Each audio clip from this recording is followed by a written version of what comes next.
गांव के एक पुराने हरे भरे घर में राजीव और सुरेश रहते थे।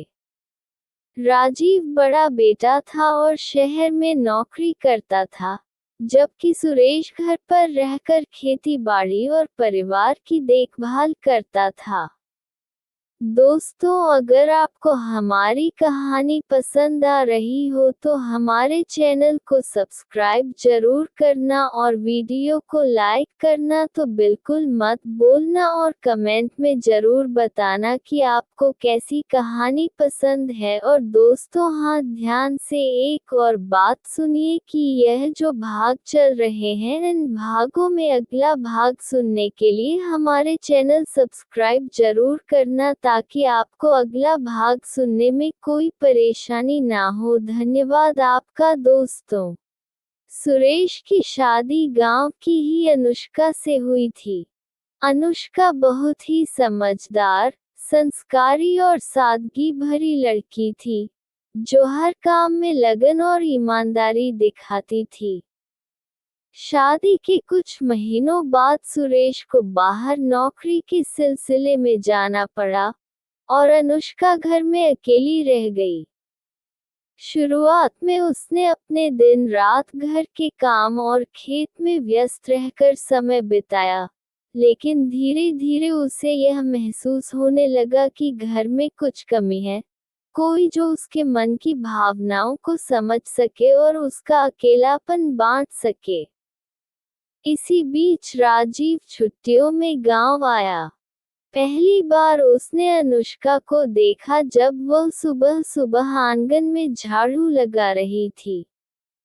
उसकी सादगी, मेहनत और चेहरे पर हल्की मुस्कान ने राजीव का ध्यान खींच लिया।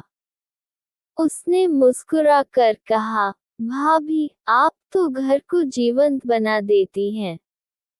भाई को देखकर अच्छा लगेगा कि आप इतनी मेहनती हैं। अनुष्का ने हल्की मुस्कान दी और बोली, जी, घर और परिवार संभालना हर बहू का फर्ज है। मैं बस अपनी जिम्मेदारी निभा रही हूँ। उस दिन से दोनों के बीच बातचीत शुरू हुई और धीरे धीरे यह अनकहा अपनापन बन गया। समय बीतता गया और उनकी नजदीकियां बढ़ने लगी। शाम को जब घर के सभी सदस्य सो जाते, राजीव और अनुष्का छत पर बैठकर चांदनी रात में बातें करते।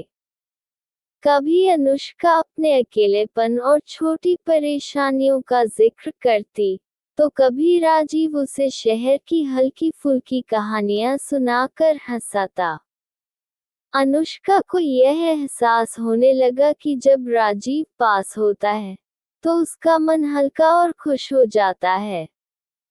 राजीव को भी महसूस होने लगा कि अनुष्का की मुस्कान उसके भीतर सुकून और राहत पैदा करती है। एक दिन अनुष्का छत पर कपड़े सुखा रही थी, तभी उसका पैर फिसल गया। राजीव ने तुरंत उसका हाथ पकड़ लिया। दोनों की नजरें मिली और समय जैसे ठहर गया।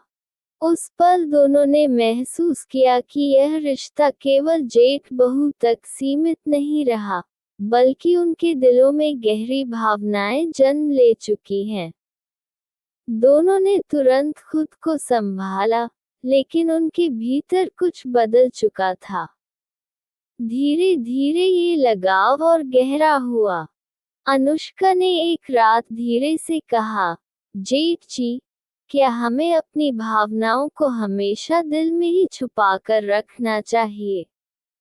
राजीव ने गंभीर स्वर में कहा, कभी कभी प्यार पाने से ज्यादा प्यार निभाना जरूरी होता है।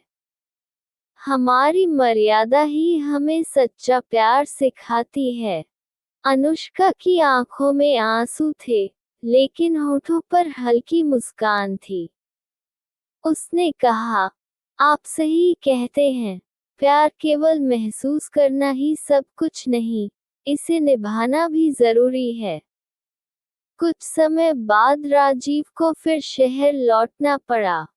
विदाई के समय अनुष्का आंगन में खड़ी थी। उसकी आंखें नम और होठों पर हल्की मुस्कान थी। उसने धीरे से कहा, आपके बिना ये घर बहुत सूना लगता है। राजीव ने उसकी ओर देखा और बोला, अनुष्का, दूरी हमें कभी अलग नहीं कर सकती। दिल हमेशा जुड़े रहेंगे, चाहे हम कहीं भी हों। वह चला गया। अनुष्का बरामदे में खड़ी रही, आंसुओं और सुकून के मिश्रित भाव के साथ। समय बीतता गया। राजीव शहर में व्यस्त था, लेकिन जब भी छुट्टियों में गांव आता, अनुष्का का चेहरा खिल उठता। उनका प्यार वही गहरा और पवित्र बना रहा। उन्होंने इसे कभी समाज और परिवार की नज़रों में प्रकट नहीं किया। कभी फोन या चिट्ठियों से संवाद होता, लेकिन मर्यादा और सम्मान की सीमा हमेशा बनी रहती। ये कहानी हमें ये सिखाती है कि प्यार केवल पाने का नाम नहीं है, बल्कि निभाने, मर्यादा और सम्मान देने का नाम भी है। राजीव और अनुष्का का रिश्ता भले ही अनकहा था, लेकिन उनके दिलों में हमेशा जिंदा रहा। अगर आप चाहें, तो मैं 10वीं और आखिरी कहानी भी पूरी तरह नए पात्रों और घटनाओं के साथ लिख दूं, ताकि आपके पास 10 अलग-अलग, लंबी जेठ बहुप्रेम कहानियां पूरी तरह तैयार है।